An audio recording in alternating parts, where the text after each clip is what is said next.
Record stablecoin liquidity. Obviously, that's a major thing. Spike in Bitcoin transactions. Of course, that's major. These are the fundamentals that I talk about, right? When you measure fundamentals of Bitcoin, fundamentals of the market overall, they're stronger than ever. We have never seen the market as strong as now. People generally only measure price as the only metric for how strong something is. Oh, Bitcoin is not at its high. It must be weak. That's just simply not true.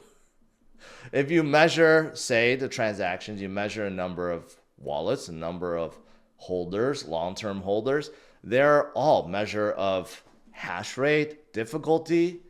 You measure them now, they're way higher than in March and way higher than 2021. Yet the price is lower. So that doesn't make a lot of sense, right? So you can't just use price as a measurement of how strong something is. So if you look at the fundamentals, Bitcoin has never been stronger. And you look at actually the market overall, like liquidity, for example. You look at DeFi, TVL, and you look at stablecoins, the market cap of stablecoins overall, how much there is. The fundamentals are great. Never been better, right? And these are signs of maturity and also signs that better days are coming, right? You look at the number of USDT and USDC. Why do we have so much, right? People aren't just buying stable coins just for fun. Like, yeah, let's convert all my fiat to USDT. Sure, you could probably make some yield from it, but overall people are buying it, or companies are buying it, or institutions are buying it because they're going to buy crypto with it. That's why, right? And when we have high transactions on chains, it's because they're trading, right? Someone's trading, companies are trading, there's some usage. So those are all great things. So those are two measurements that show that, yeah, there's still a lot of things going on. Fundamentals are great. So that's another reason why to be hopeful and not let the distractions, not let the bad things distract us from the future, right? So good things. Another great thing is FTX, which once upon a time was a really bad thing. A black swan event, right? Once upon a time when FTX collapsed and brought everything down with it. Three Arrows Capital and Luna and everything, you could argue, was from FTX and FBF, right? But this could now be a catalyst because now we have $15 billion that will be repaid to creditors, a lot of it to retail investors. And once that money hits retail investors, most likely they will be buying crypto with it, right? So that will be a very good thing. And that should be coming within the next month or so. Most of the retail investors that are owed $50,000 or less will be getting within the next month. $50,000 or more will be like next year. But still, it's within the bull market. It's not like 5 years from now, right? So this could be another major catalyst, just kind of like the stable coins. So that is pretty good as well. Now, what else is there? Institutions are still very, very interested. Coinbase shares. Let's see. Kathy Wood bought 2.2 million of Coinbase shares. I would say Coinbase shares has been kind of weak recently, but Kathy Wood is ultra bull. She loves to buy Coinbase, so she did. And if you look at ETFs yesterday, even though Fidelity had a 50 million outflow, BlackRock is like, okay, it's a good day to DCA. BlackRock bought 40 million worth, so that's good.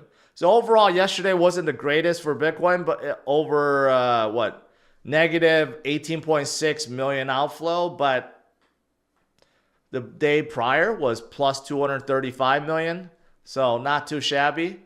Overall, the ETFs have taken in like tens of billions of dollars and will continue to do so. These institutions, right? They are FOMOing and they will continue to FOMO. So this cycle is going to be unlike any cycle prior because we now have institutional interest. Prior cycles, we never ever had that before.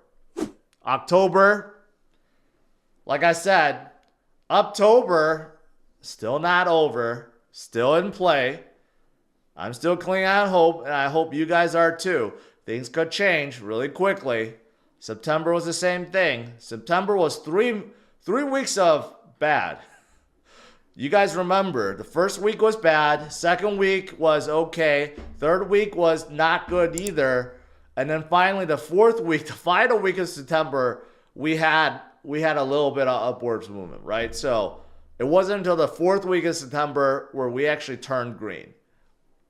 Maybe the same thing in the October, I don't know, but do not give up hope, and we still have a lot of great things happening.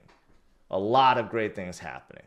And then once it starts happening, you will be glad that you held on and you continue to hold and you continue to DCA. Great things are coming. Okay, so don't give up. Last thing I saw, well, two things. Number one, a lot of you guys talked about that HBO documentary. The one that claims they have uncovered who Satoshi Nakamoto is. And they claimed is this guy named Peter Todd, who now has come out and said that he is not Satoshi Nakamoto. If you look at his Twitter, there's just like no way that the guy is, Satoshi. Like, clearly he's like a young guy on to memes. Like, the guy can't be. Like, there's no way he fits that character. So I don't know why they thought he was. Or maybe he, I don't know. I didn't watch the documentary, so I don't know. But like, if you just look at his Twitter, it's just like he doesn't fit. He does not fit that character. Those of you guys that are XRP fans, now we have a second filing for spot XRP ETF. I don't know if the SEC ever actually filed their appeal. They said they were going to file their appeal, but I don't think they actually did yet. So if they didn't, they have a 14-day deadline. So if they didn't file their appeal and there is no appeal, then these spot XRP ETFs may actually come true. So strap on for that.